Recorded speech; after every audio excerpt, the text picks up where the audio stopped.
House Stark has lost more members to their family than any other house in Westeros. Now that statement can obviously be debated, but when it comes to tragic deaths in Westeros, well, the Starks take the cake. In this video, I want to discuss several in-game leaks in regards to House Stark, and also some of my own speculation. The leaked, air quotations there, part of this video is meant to be taken with a grain of salt, and is more or less for purely entertainment purposes. All that aside, here's your spoiler warning.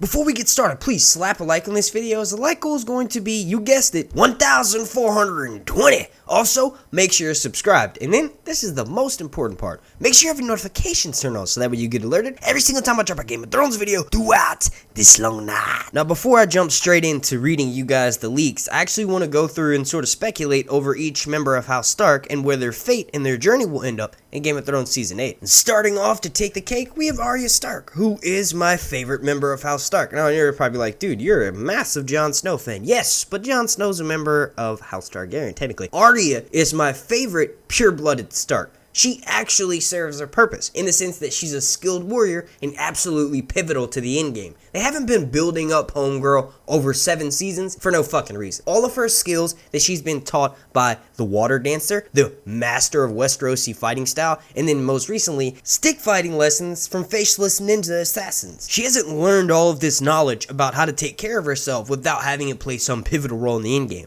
I see Arya squaring off against probably 10 to 15 whites. Some sort of odds that you're like, no fucking way in hell she's gonna survive this. But she overcomes. Her skills are put to good use. Now remember, in Game of Thrones Season 7, she started training with arguably the greatest fighter in Westeros, Brienne of Tarth. I'm almost 100% positive that she's been training with Brienne this whole time. And yes, Season 7 will pick up right, or Season 8 rather, will pick up right where Season 7 left off. But there's going to be a quick time jump in the first episode. There's not going to be obvious that it's a time jump, but you will be able to tell that some time has passed. So Arya's skills in training with Brienne are going to add to her repertoire, making her even greater of an assassin. Now, there's obviously more to Arya's character than just fighting and seeking revenge to everyone. She's not one-dimensional. Although, for the most part, her journey has mainly been about seeking revenge for the wrongs done against her family. So in Season 8, you can guarantee that that's going to be a major plot of her storyline. I see her being elected to the Queensguard. She's going to serve the same role that Brienne does, in protecting her sister, the Lady of Winterfell, however short-lived that may be. Remember the clip that we got of Daenerys and Jon Snow arriving in Winterfell? Sansa pretty much says, Winterfell is yours, your grace.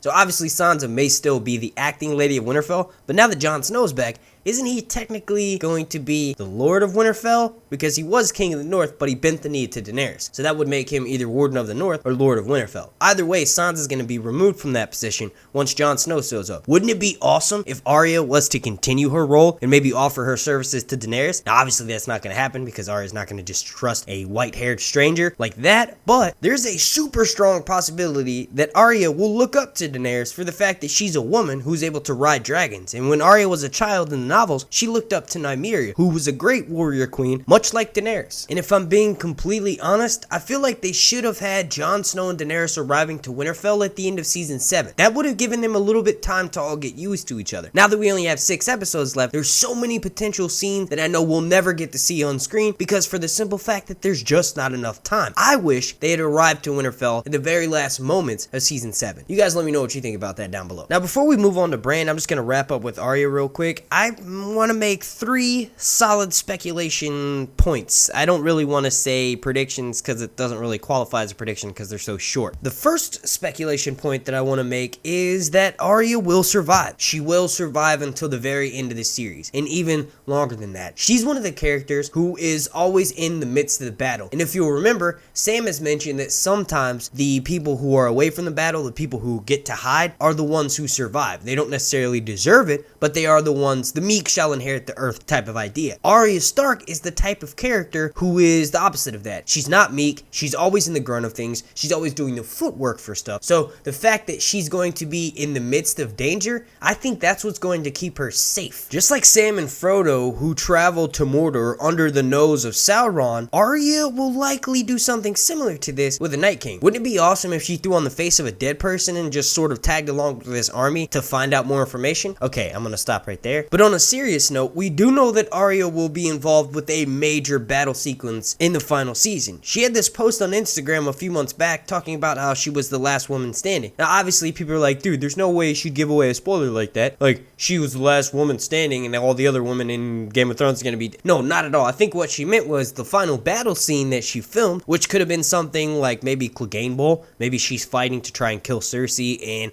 the Hound is helping her fight the Mountain and she's the last woman standing, meaning Cersei ultimately dies. I personally see it being more of the second option that I just mentioned. If you'll notice, she does have blood on her shoes and we do know that the White Walkers don't bleed. So if her last scene in fact was a fight scene, she was not fighting White Walkers. She was fighting a human. And also with the major battle between the living and the dead taking place in episode 3, I feel like the White Walkers and the Night King are going to be pretty much dealt with by episode 4. If Arya survives and makes it to the last episode, then this post with the bloody shoes is likely from a fight with Cersei. And then next up we have Bran. And I just spent the last 5 minutes ranting and raving about Arya because I love her character so much. So for Bran, I'm going to switch things up a bit. Let's start with some leaks. Now for about the past week or so, the internet and Reddit especially has been up in blaze about this theory that Bran will sit the Iron Throne. Now I must be honest, there is no way in hell this will ever happen. Bran has no claim to the Iron Throne and his goal in the end game is going to most likely be to kill the Night King. Once the Night King no longer exists and there's no longer a threat of the dead versus the living, what's Bran's purpose? In my opinion, the existence of Bran as the three-eyed crow and the existence of the dragons coming back and being reborn into Westeros are solely to defeat the Night King. Once the Night King is destroyed, they'll likely be destroyed in the process of defeating him. Now, I was actually sent a leak a few weeks ago through the DMs over on Twitter. Speaking of which, make sure you go follow me at Sir_Hunts. But the person sent me a leak that claims the reason for Tyrion's betrayal and the reason for his trial is all on Bran. Bran basically manipulates everyone into thinking that Tyrion does something that he actually had no part in, and this causes Daenerys' army to get destroyed, and the blame gets placed on Tyrion. They go on to further mention that the motivation behind this is the fact that Bran sees Tyrion as a threat and wants to rid the realm of him before he can do any further damage to House Stark. Now the next Bran leak that I want to discuss was actually sent to me on Instagram, and you can follow me at Sir_Hunts_reviews, but this person is actually followed by 2 actors from the television series, so the credibility factor goes up by 10, and this person states that the clip that we saw of Sansa meeting Daenerys earlier this month is actually going to be in the trailer. They've seen the full version of that scene. Apparently, it's given more context in a full-out trailer. We see a couple scenes of Sansa meeting with Bran, and in one of those scenes, Bran tells Sansa that Daenerys has arrived. He goes on to further state that the Dragon Queen can either be their greatest ally or their greatest enemy. In order for House Stark to succeed, Sansa must play her part. And if this leak is true, well, this would bring much more sense and shed more light as to why Sansa willingly says Winterfell is yours, your grace. Now this is interesting to me because in my past several Stark videos, I've been playing with the idea that the Starks may not be who we think they are, or they may not act how we think they will act in the final season. And it may actually look in certain scenes in season 8 as though the Starks are the villains. And I know just hearing that probably makes about 1 million people super upset. But here's the thing, Game of Thrones has been known to turn television and all the tropes that you think you're expecting up on their head. Portraying the Starks as villains in the end when they've been pretty much the underdogs this entire series is definitely something that will be unexpected. And all that aside, now let's move on to the last Stark I'm going to talk about in this video because we're already almost at 10 minutes. And that's going to be Sansa. If y'all want me to make a video for Jon Snow, then make sure you leave a like, subscribe, and then comment down below and I'll get that video whipped up for you. To me, when I think of Sansa Stark, one phrase comes into mind, and that is the lone wolf dies, but the pack survives. One person is sacrificed for the greater good. One member of House Stark will put their life on the line in order to ensure the future of House Stark. You're probably wondering, why does that line pop up? It was a one-off sort of thing in season 7, and there's never really been any mention of that prior to season 7 on the television series. Well, the main reason being is because Sophie actually got the pack survives tattooed on her arm, and above it, a House Stark emblem. Now, she's been known to get Game of Thrones tattoos before. I think she actually has a twin tattoo with Maisie Williams that they got for the start of Game of Thrones,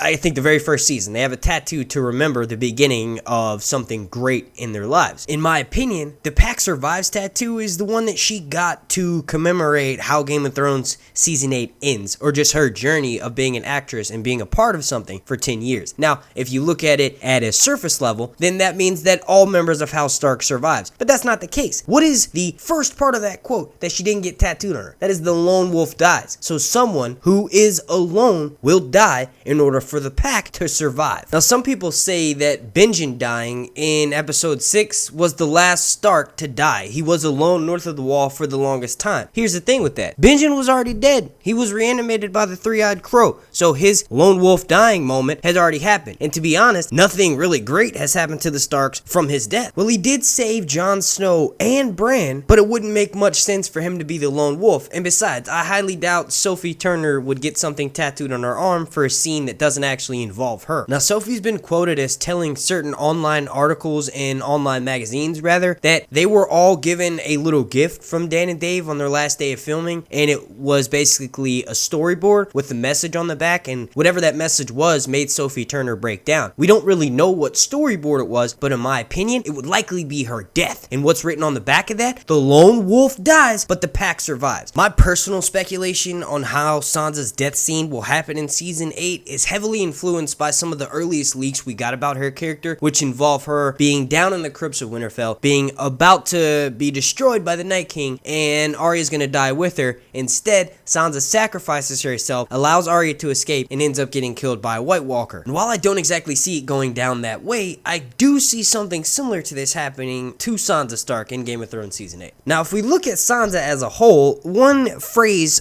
pops into my mind as soon as I look at her character, and that's game player. She's one of, if not the greatest game player still playing the Game of Thrones right now. She sacrificed a lot for her family, and she has been through some of the most crappiest situations out of all members of House Stark. One thing, my biggest gripe with her is that she refuses to pick up a damn sword. But if you go by what the actress has said about her last day of filming, we can sort of predict how her ending goes from there, or speculate rather. She mentions that the people that were involved with her scene got pretty sweaty. It took 5 days total to film, and they were extremely bored in the end. To me, it sounds like since it was only 5 days, it was a pretty short scene, and the fact that they got bored lets me know that they were doing the same thing over and over again. One of the things Game of Thrones directors and everybody who's in charge of making the show look amazing, one thing they like doing is getting scenes perfect, and that means rehearsing stuff over and over again. If it's a death scene, it wouldn't take that long to film because it's likely her just getting stabbed. But let's quickly discuss one of the latest leaks I've been sent in regards to Sansa, and then I'm going to wrap this video up. Now, this person mentions that Sansa Stark will die in episode 4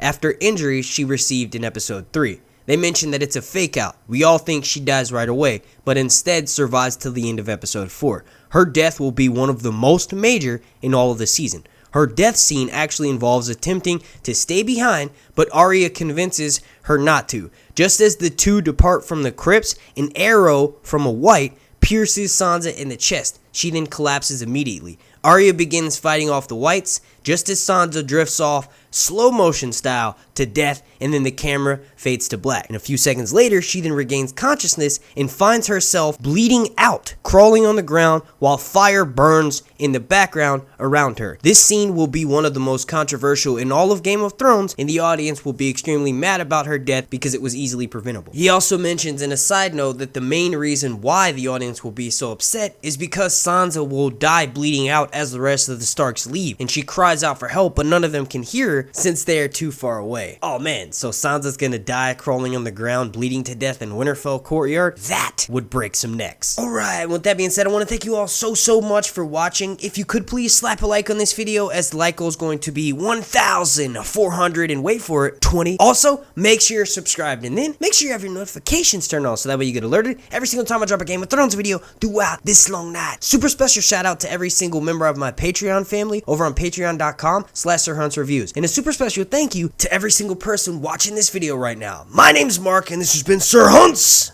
Reviews. Just a little quick side note I forgot to add into the video. The last book, instead of being called A Dream for Spring, was initially supposed to be called A Time for Wolves, and in it, House Stark was said to have some of their greatest victories in all of the previous 6 books. This is of course where that House Stark being villains in the End Game speculation sort of all started. Now, would it not be awesome if Dan and Dave sort of paid homage to the original book title of the last book and made the Starks out to be the villains in the end?